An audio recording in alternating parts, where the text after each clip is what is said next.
Bonjour, je suis Cédric, professeur d'histoire-géographie au lycée Robert Schuman à Charenton-le-Pont.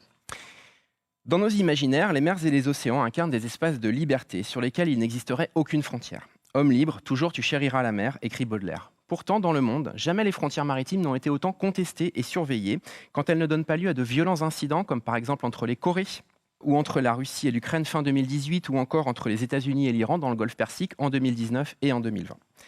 Ces récents événements en attestent, les mers et leurs frontières sont aujourd'hui au cœur des enjeux de la mondialisation. Pour comprendre cette question des frontières maritimes, quelques mots s'imposent d'abord pour cadrer le sujet.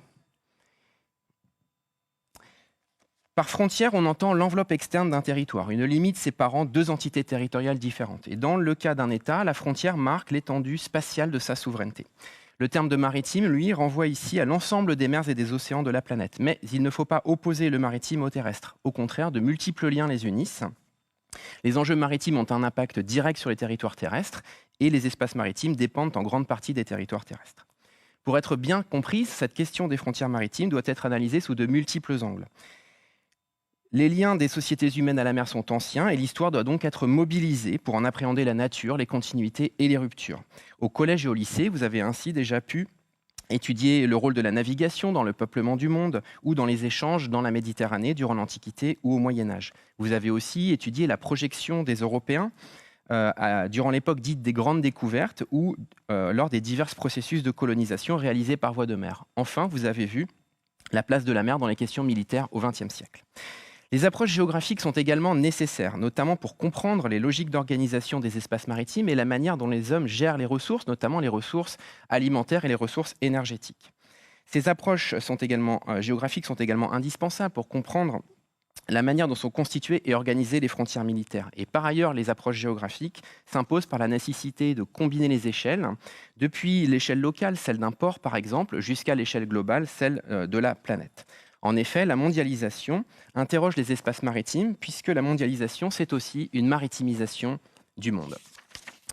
Outre l'histoire et la géographie, il faut mobiliser les analyses propres à la géopolitique, car les espaces maritimes sont aujourd'hui au cœur de multiples rivalités et de multiples enjeux de pouvoir et de puissance. Et enfin, les sciences politiques permettent d'éclairer la constitution et les usages d'un droit international de la mer et des instances de gouvernance des espaces maritimes et de leurs frontières.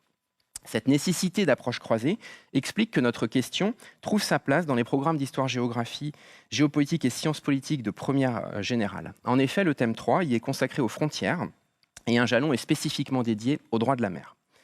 Les enjeux que nous allons aborder aujourd'hui ne sont pas réduits aux pages de manuels scolaires. Il s'agit d'enjeux particulièrement importants et vitaux. Cette diapositive vous en donne quelques exemples. On peut relever ainsi, par exemple, que 50% de la population mondiale vit à moins de 100 km des côtes, que les océans recèlent de près de 30% des gisements d'hydrocarbures mondiaux, ou encore que 90% du commerce planétaire transite par voie de mer. De multiples questions émergent de cette présentation du sujet. On peut ainsi se demander en quoi les délimitations maritimes seraient de nouvelles formes de frontières de la mondialisation, ou comment les espaces maritimes deviennent le support de projection des enjeux de puissance des États. Ces questions peuvent être reliées en une problématique qui les unit et que nous vous proposons ici, qui est en quoi les espaces maritimes, hier considérés comme res nullius, donc je vous l'écris ici, c'est une expression latine,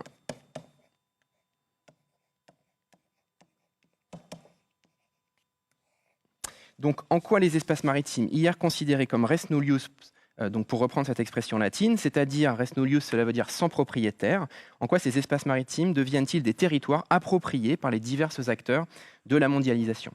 Pour traiter ce sujet, on propose un plan en 3 parties. Donc, dans une première partie, nous analyserons la constitution progressive des délimitations maritimes. Dans une seconde partie, nous verrons que ces délimitations se trouvent au cœur de multiples enjeux. Et enfin, dans une troisième partie, nous interrogerons la nature même de ces délimitations maritimes et la manière dont divers acteurs se les approprient. Alors, aucune frontière n'est naturelle et la création de délimitations ne va pas de soi. Mais en mer, c'est l'idée même de frontière qui fait l'objet de débats. Sous l'Ancien Régime, d'abord, un premier cas célèbre est le traité de Tordesillas en 1494, qui partage les nouvelles terres découvertes entre Espagnols et Portugais sous l'égide du pape. Et de fait, ce traité établit des zones d'influence maritime. Et les Espagnols entendent ainsi constituer le Pacifique en une mare clausum, une mer fermée qui leur serait réservée et qui serait interdite aux navires étrangers. En 1609, Dans son Mare Liberum, le Hollandais Grotius conteste cette vision. Il y affirme le droit de toutes les nations de naviguer sur toutes les mers en s'appuyant sur les héritages du droit romain. Et on le voit par exemple sur cette illustration qui est tirée de son ouvrage avec ce navire donc, qui avance toute voile dehors. Et cette vision correspond aux intérêts des Hollandais qui veulent concurrencer les Portugais dans le commerce des épices.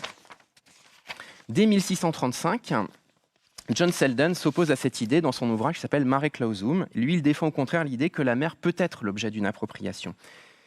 Cela revient à défendre le droit de l'Angleterre d'interdire aux étrangers de venir pêcher dans ses eaux territoriales. Et on le voit aussi avec cet extrait de Mare Clausum, le fait que l'Angleterre avait le sentiment d'être entourée de rivaux qui pouvaient accéder à ses eaux territoriales. Et donc progressivement émerge l'idée qu'un État peut s'approprier les eaux voisines de son territoire jusque là où portent ses armes, c'est-à-dire environ 3000 marins au XVIIIe siècle, c'est-à-dire à peu près 6 km. La haute mer, elle reste réputée res nullius, c'est-à-dire la chose de personne, n'appartenant à aucun État et étant ouverte à tous. Au XIXe siècle, les processus coloniaux remettent les espaces maritimes au cœur des enjeux. La possession d'îles est nécessaire pour contrôler les routes maritimes et assurer le ravitaillement des flottes. Et l'idée donc que la haute mer est res nullius se maintient, d'autant qu'elle sert les grandes puissances navales. Et on relève d'ailleurs au XIXe siècle de multiples traités qui entendent garantir la liberté de navigation, de passage et de commerce sur les détroits, comme sur le détroit du Bosphore, avec la Convention internationale des détroits de 1841 et le traité de Paris en 1856, sur des canaux comme le canal de Suez avec la Convention de Constantinople en 1888, ou sur des mers comme sur la mer Noire avec le traité de Paris de 1856. Les traités de paix qui sont signés à l'issue de la Première Guerre mondiale renforcent et formalisent ces acquis. C'est ainsi que les traités de Sèvres en 1921 et de Lausanne en 1923 réaffirment la liberté de navigation sur les détroits des Dardanelles et du Bosphore. Et on peut rappeler que dans ces 14 points, Wilson avait mis comme condition l'absolue liberté de navigation sur les mers en dehors des eaux territoriales. Après la Seconde Guerre mondiale, les espaces maritimes font l'objet de multiples conventions internationales qui permettent d'élaborer peu à peu un droit de la mer et des délimitations maritimes reconnues. Les espaces maritimes ne sont plus tant considérés comme des res nullius que comme des res communis, c'est-à-dire des biens communs. L'Organisation maritime internationale, qui est une institution des Nations Unies, est créée en 1948. En 1956, elle tient sa première grande conférence et 2 ans plus tard, à Genève, elle élabore un droit de la mer international. Et donc, pour la première fois, on y définit les limites des mers territoriales, les droits d'exploitation des États côtiers sur leurs zones marines et sous-marines et des règles internationales de navigation en haute mer. En 1970, l'ONU adopte une résolution qui qualifie de patrimoine mondial le fond des mers et des océans. Et 3 ans plus tard, elle entame ses travaux qui aboutissent en 1982 à la Convention de Montego Bay, qui va permettre d'établir un tribunal de la mer à Hambourg en 1994, après ratification du traité par le 60e État. Donc, ce texte de la Convention de Montego Bay est très important. Il comprend 320 articles, et ces articles prévoient notamment donc l'interdiction pour les États riverains d'entraver le passage dans les détroits, la création de zones économiques exclusives, sur lesquelles nous reviendrons, la liberté en haute mer, la haute mer qui doit être ouverte à tous, que les États côtiers comme États non côtiers, cette liberté qui inclut bien sûr la navigation, mais aussi le survol des mers, la pose des câbles sous-marins ou de tubes, la pêche et la recherche scientifique, et également des articles qui concernent la lutte contre le transport d'esclaves, contre la piraterie et la conservation des ressources biologiques en haute mer. Alors, la situation actuelle, c'est qu'on va le voir, que les délimitations maritimes sont des frontières atypiques. Ces frontières maritimes donc, qui sont issues de la Convention de Montego Bay. Le premier élément qu'on peut relever, c'est qu'une frontière maritime, c'est une frontière qui comprend 5 dimensions. Elle inclut ce qui est au-dessus de l'eau, mais également ce qui est sur l'eau, ce qui est sous l'eau, ainsi que toute la colonne d'eau, et enfin, elle inclut les fonds sous-marins. Le second élément à mettre en avant, c'est qu'une délimitation maritime est une délimitation graduelle qui comprend 5 zones en surface. Alors, la Convention reconnaît d'abord ce qu'on appelle les eaux intérieures, comme les ports par exemple, sur lesquels la souveraineté des États est totale. Puis la mer territoriale. Alors la mer territoriale qui est fixée à 12 000 nautiques, mais qui peut être étendue jusqu'à 24 000 sur la demande d'un État, et sur laquelle donc l'État a une souveraineté, mais doit laisser le libre passage des navires. La 4e zone, c'est la zone économique exclusive. sur lequel donc, un État côtier a des droits souverains en matière d'exploration et d'usage des ressources, et qui s'étend jusqu'à 200 000 nautiques, soit à peu près 370 km. Et il y a une 5e zone qui correspond à la possibilité pour un État d'étendre sa zone économique exclusive lorsque son plateau continental et son talus sous-marin s'étendent à plus de 200 000. Donc l'État doit monter un dossier, faire des prospections sous-marines pour prouver l'extension de ce plateau continental, monter un dossier qui devra être validé par une commission de l'ONU, ce qu'ont fait une trentaine de pays aujourd'hui, dont la France, à l'issue de quoi il peut exploiter les ressources tout en donnant une partie de ses ressources, en partageant une partie de ses ressources avec un fonds international. Alors, au reste, les délimitations établies par la Convention de Montego Bay ne sont pas reconnues par tous. Vous voyez ici sur cette carte les pays qui n'ont pris aucun engagement avant la Convention de Montego Bay. Et on peut signaler parmi eux le cas des États-Unis, donc une grande puissance maritime, même si c'est un cas ambigu, puisque les États-Unis n'hésitent pas à en appeler à l'esprit de la Convention de Montego Bay quand cela peut servir leurs intérêts. Alors, dans cette première partie, donc, nous avons vu que la reconnaissance des délimitations maritimes est le fruit de longues traditions et de dizaines de traités internationaux et qu'elle est liée à l'émergence d'un droit international de la mer. Mais la mondialisation qui intensifie les échanges suscite également des tensions sur ces frontières maritimes. Et donc, les enjeux et les défis, ces défis, nous allons les étudier à présent dans le grand 2. Alors, premier enjeu, premier défi, c'est de délimiter le domaine maritime pour en exploiter les ressources. C'est ainsi que, pour profiter des possibilités d'extension du domaine maritime offertes par la Convention de Montego Bay, la France a lancé le programme Extraplac, qui a été mis en place en 2002, qui est un partenariat entre l'Institut français de la mer et la Marine nationale, et qu'elle a lancé donc des missions de recherche sous-marine pour cartographier le plateau continental en métropole, par exemple dans le golfe de Gascogne, comme en outre-mer, par exemple en Guyane, dont vous avez ici des relevés qui ont été faits à partir de missions d'exploration sous-marine pour essayer de voir jusqu'où s'étendait le plateau continental sous-marin, pour demander donc des droits d'exploitation exclusifs sur ces zones, notamment parce qu'on espère y trouver du pétrole. Au total, la France a pu étendre, par toute une série de dossiers déposés devant les commissions de l'ONU, la France a pu étendre son domaine marin de plus de 500 000 km². Alors, le programme Extraplac n'a pas généré de grandes frictions, à part un peu dans les Caraïbes et avec le Brésil, mais on a vu parfois cette volonté d'étendre ces délimitations maritimes créer des conflits de puissance bien plus importants. C'est le cas, par exemple, dans l'Arctique. Alors, dans l'Arctique, le réchauffement climatique laisse penser qu'il sera possible à court terme d'y accéder à de multiples ressources, que ce soit des hydrocarbures ou de l'or, par exemple. Et parmi ces ressources, on peut citer les ressources spatiales, puisque le passage du Nord-Est permettrait de diviser par 2 la distance d'un trajet entre le Japon et l'Europe. Les frontières maritimes arctiques sont donc devenues des enjeux importants et des objets de grandes manœuvres internationales, d'autant que l'Arctique, contrairement à l'Antarctique, n'est pas protégé par un traité international.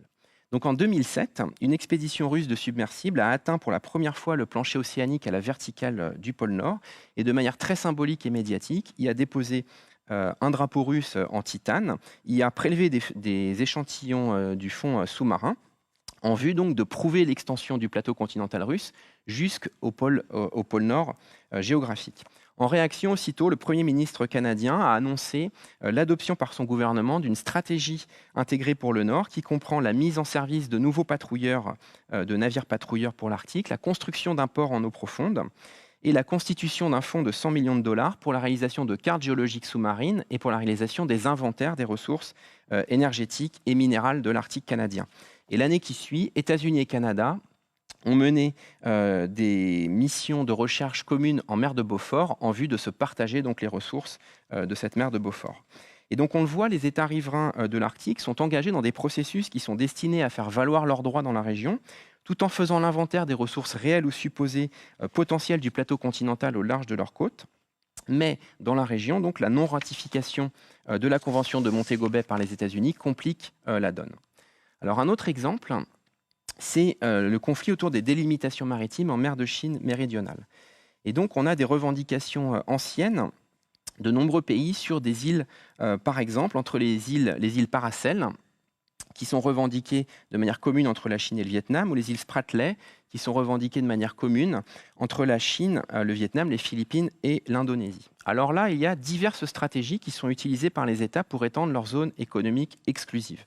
Certains, pour justifier leurs revendications, vont en référer à l'histoire ou à la géographie et vont aller exhumer de supposées preuves archéologiques ou bien de vieilles cartes qui prouveraient leur souveraineté ancienne sur telle ou telle île.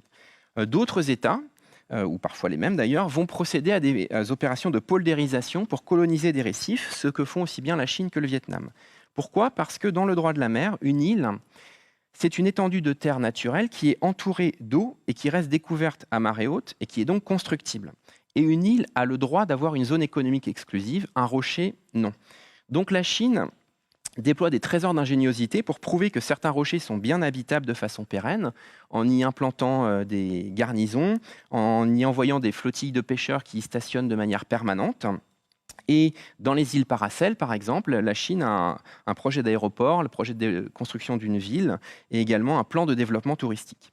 Alors, autre stratégie utilisée par les Philippines, par exemple, c'est le recours au droit international. Et la Philippine a déjà été plusieurs fois porter des dossiers devant le tribunal de la mer de Hambourg. Mais parfois, cela passe par des affrontements. En 2012, par exemple, la Chine a coupé des câbles sous-marins vietnamiens dans la région. En 2014, des navires chinois ont empêché violemment des équipages vietnamiens de procéder à des forages près des îles Triton.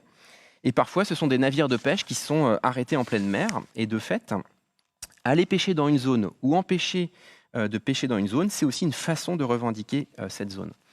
L'enjeu, il est de taille en raison des ressources halieutiques qui font vivre les populations de la région, mais aussi des possibles ressources énergétiques, même si aujourd'hui personne n'est encore en mesure d'en donner exactement l'ampleur. C'est un conflit au départ qui est d'ordre régional, qui porte sur la souveraineté d'îles ou d'îlots, mais ce conflit a une dimension internationale majeure, dans la mesure où il implique également les États-Unis, l'Inde et le Japon. Alors le Japon, parce que ce conflit en mer de Chine méridionale est quasiment similaire à celui qui l'oppose à la Chine pour la souveraineté sur les îles Senkaku qui sont plus au nord. L'Inde, parce qu'elle développe une stratégie de partenariat avec les pays maritimes en Asie du Sud-Est qui cherche à faire contrepoids à la stratégie de Pékin dans l'océan Indien. Les États-Unis, enfin, qui sous la présidence de Barack Obama ont réorienté leur stratégie économique et militaire de l'Atlantique vers le Pacifique et l'Asie, qui a renouvelé des traités militaires avec les Philippines et Taïwan, et qui a établi un traité de coopération inédit avec le Vietnam. En effet, si la Chine obtient gain de cause, sa souveraineté s'étendra sur 90% de la mer de Chine méridionale, et tout bateau qui y circulera devra obtenir son aval pour y passer. Et donc cette mer deviendra de fait un lac chinois, et l'accès au détroit de Malacca, qui est un des plus importants du monde, sera bloqué. Et donc une part importante de l'économie mondiale pourrait ainsi être remise entre les mains de la Chine. Alors en Méditerranée orientale, troisième et dernier cas, on retrouve un jeu identique qui implique la Turquie, la Syrie, Chypre, Israël et l'Égypte.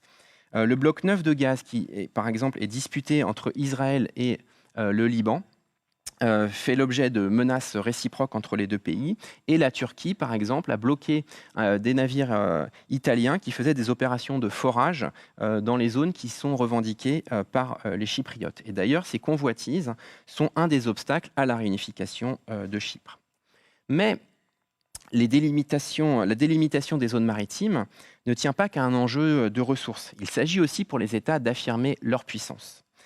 Dans le cas de l'Arctique, par exemple, la Russie veut montrer le renouveau des capacités de sa flotte de guerre, après son affaiblissement suite à l'effondrement de l'Union soviétique et après le drame du sous-marin Kursk en 2000. Et la Russie a ainsi récemment doté sa flotte de nouveaux sous-marins nucléaires, d'un super porte-avions et de nouveaux brise-glaces nucléaires, dont vous avez un visuel ici.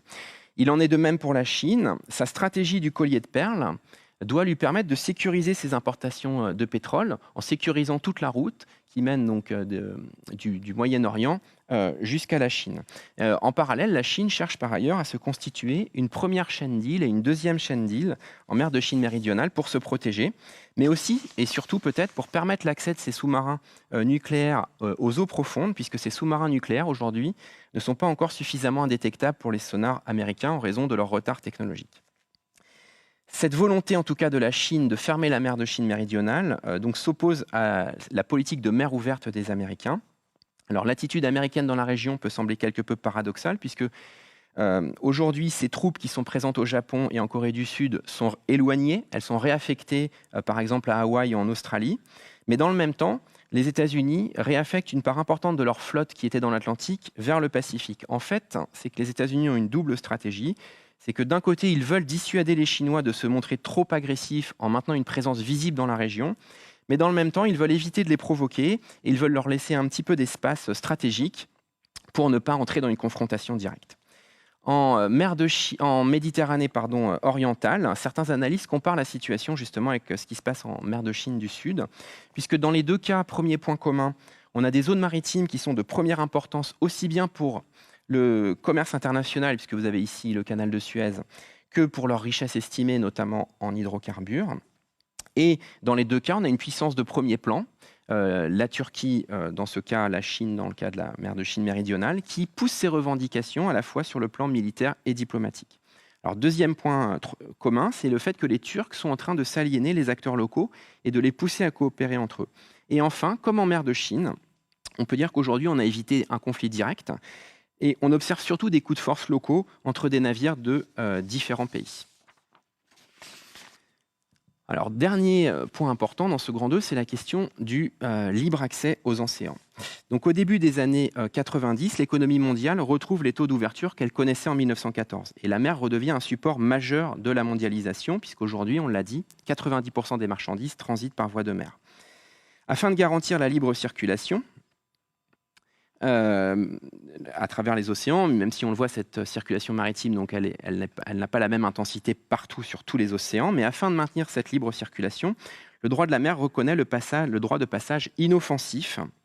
Et donc, c'est ainsi, par exemple, que la Convention de Montego Bay a obligé la Malaisie et l'Indonésie à laisser libre passage dans le détroit de Malacca, alors que ces deux pays avaient la volonté à un moment d'en exercer un contrôle plus direct. En effet, le détroit de Malacca est un passage indispensable pour le commerce mondial. Et donc, les traités internationaux garantissent le libre passage dans cette zone.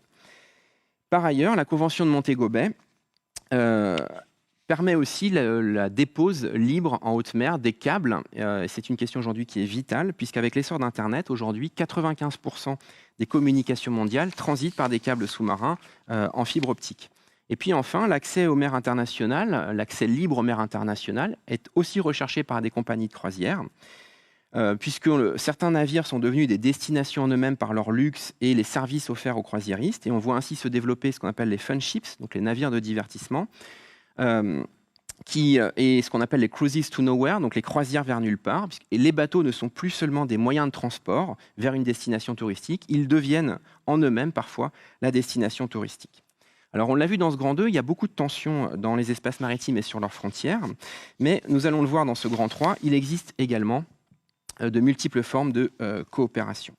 Alors d'abord, il y a des politiques de coopération au sein des zones économiques exclusives. Et on peut en montrer un premier cas avec le cas de la Manche. Dans la Manche, on a connu de multiples marées noires, donc de vastes écoulements d'hydrocarbures, comme celle de l'Amoco-Cadiz en 1978, qui a beaucoup marqué la Bretagne. Et ce qu'il faut bien comprendre, c'est que ces marées noires ont des répercussions communes. On voit ici l'exemple du Torrey Canyon, qui était dans les eaux britanniques, mais les conséquences se sont fait sentir aussi bien pour le Royaume-Uni que pour la France. On est dans une zone où le passage de navires est intense. On a à peu près 400 navires qui passent chaque jour en Manche et 25% du trafic mondial de marine marchande chaque jour. Et donc, les autorités françaises et britanniques ont organisé ensemble un schéma de circulation en Manche avec des voies obligatoires et également une gestion intégrée des secours en mer pour coopérer dans la gestion des secours. Alors, à une échelle plus vaste, on peut citer comme exemple de gestion commune des zones économiques exclusives la politique commune de la pêche de l'Union européenne, qui est mise en place en 1983, qui vise à assurer un libre accès de tous les marins-pêcheurs de l'Union à toutes les zones économiques exclusives, qui tente également d'en assurer une gestion durable, que ce soit la gestion des ressources ou d'éviter les pollutions dans ces zones économiques exclusives, à travers diverses directives européennes. Mais si la zone économique exclusive européenne, même amputée des espaces marins britanniques, là où vous voyez les petits symboles qui les signalent, reste l'une des plus importantes du monde, nous sommes encore loin d'une gestion commune de celle-ci. On reste plus sur des accords ponctuels ou ciblés que sur une politique commune réellement intégrée qui impliquerait une perte de souveraineté que peu d'États sont prêts à accepter. Alors, dans les Caraïbes, on a également des politiques de coopération qui sont importantes. Et il faut dire que 2/3 des frontières n'ont pas encore fait l'objet d'accords, puisqu'en fait, il y a des pratiques anciennes entre États qui suffisent et qui n'ont pas ressenti le besoin de délimiter formellement leurs frontières. Il faut dire que le nouveau droit de la mer dans la région a eu 2 conséquences. Deux conséquences paradoxales. La première, c'est qu'elle a plutôt favorisé les grands pays alors qu'elle prétendait aider les petits pays. En effet, pour étendre ces zones économiques, il faut avoir les moyens de mener des missions sous-marines. Deuxième aspect, c'est que le droit international visait à limiter les conflits, il en a en fait créé, puisque tant que les frontières n'ont pas de caractère formel, chacun peut jouer un petit peu avec elles. À partir du moment où il y a une reconnaissance officielle de la frontière, eh bien, les États entrent en rivalité pour choisir un tracé qui leur est favorable et qu'ils pourront contrôler. Mais ça n'empêche pas les acteurs locaux de coopérer. Il y a par exemple, dans le cadre de l'Association des États de la Caraïbe, qui a été fondée en 1994, une gestion commune de la sécurité de la navigation, de la protection de l'environnement ou de la lutte contre les trafics. La coopération porte parfois au-delà des zones économiques exclusives. On peut citer comme exemple de coopération internationale dans les eaux internationales la lutte contre la piraterie, les terrorismes et le trafic, par exemple. Ou bien dans les Caraïbes, la volonté donc, pour lutter contre les trafiquants, de permettre à un État de rentrer dans ses propres eaux territoriales pour y poursuivre des trafiquants, ce qui a été fait avec l'accord de San José en 2003. Mais ces volontés de coopération et de gouvernance ne se font pas à jeu égal, et au cœur du sujet donc, se trouve la marine, qui est expression de la puissance. Au-delà des tonnages qui sont visibles ici, ce qu'il faut mettre en avant, c'est le fait que les marines complètes, comme la marine française par exemple, doivent être capables d'opérer sur mer, mais aussi sous mer, comme dans le domaine aérien, sur les côtes de ses propres eaux territoriales et comme de se projeter. Une marine complète doit être capable de protéger un territoire comme d'en attaquer un ou de dissuader un adversaire. Donc pour cela, il faut combiner la maîtrise de la mer, de l'espace aérien et de l'espace terrestre à partir de la mer, d'où le rôle vital des porte-avions, puisque aujourd'hui, on frappe même la terre depuis la mer, y compris par exemple en Afghanistan, alors que c'est un pays enclavé. Alors, on observe enfin l'émergence de structures de gouvernance pérennes à l'échelle internationale des délimitations maritimes. On peut citer d'abord le rôle très important de l'Organisation maritime internationale, qui est fondée en 1948, qui dépend de l'ONU, qui joue un rôle environnemental, puisqu'elle a fait par exemple adopter en 1978 la convention MARPOL, qui vise à limiter la pollution des mers par les hydrocarbures, qui joue l'OMI également un rôle important sur la sécurité en mer, avec l'adoption de la convention SOLAS en 1974 sur les règles de sécurité à bord des navires, qui joue l'OMI toujours un rôle très important sur le plan géopolitique, puisque le Tribunal international du droit de la mer dépend de l'OMI, qui joue enfin un rôle social également très important, en lien avec l'Office international du travail, puisqu'elle a permis d'établir une convention du travail maritime en 2006, qui permet d'avoir une certaine homogénéisation des conditions sociales des 18 millions de pêcheurs et des 1,2 million de marins de commerce dans le monde. Alors, pour conclure maintenant, quelques éléments d'abord de rappel. Donc, dans une première partie, nous avons analysé la constitution progressive des délimitations maritimes. Puis, dans une deuxième partie, nous avons vu que ces délimitations se trouvent au cœur de multiples enjeux. Et enfin, dans une troisième partie, nous avons interrogé la nature même de ces délimitations maritimes et la manière dont les acteurs se les approprient. Alors, les espaces maritimes qui hier étaient considérés comme res nullius, c'est-à-dire sans propriétaire, sont aujourd'hui fortement appropriés par les acteurs de la mondialisation. Cette appropriation, elle est ambiguë car les frontières maritimes ne sont pas régies par les mêmes règles et les mêmes usages que les frontières terrestres. Elles sont mobiles, elles sont à multiples dimensions et elles conservent des héritages en termes de liberté d'accès et de passage. Et on peut ainsi se demander si l'homme ira jusqu'à cadastrer l'intégralité des mers et des océans, comme l'homme a cadastré l'intégralité des terres. Ces ambiguïtés suscitent de multiples débats et conflits, et ceux-ci, loin de nuire à l'appropriation des espaces maritimes, la renforcent au contraire en leur donnant de la valeur. Dans la mondialisation, certains espaces maritimes deviennent de véritables méritoires, c'est-à-dire des territoires marins appropriés par les sociétés humaines. Si la question des frontières maritimes est aujourd'hui au cœur d'enjeux très importants, elle irrigue aussi l'avenir, notamment les réflexions sur l'élaboration du droit de l'espace. Et donc, on peut se demander si les frontières maritimes nous mèneront jusqu'aux frontières spatiales, si les couloirs aériens nous mèneront jusqu'aux autoroutes de l'espace. Voilà quelques questions qui témoignent du fait que les espaces maritimes sont riches d'un long passé, Ils sont gros d'enjeux actuels, mais ils sont aussi porteurs d'avenir. Voilà, nous en avons terminé. Je vous remercie de votre écoute et je vous souhaite une bonne continuation dans vos études.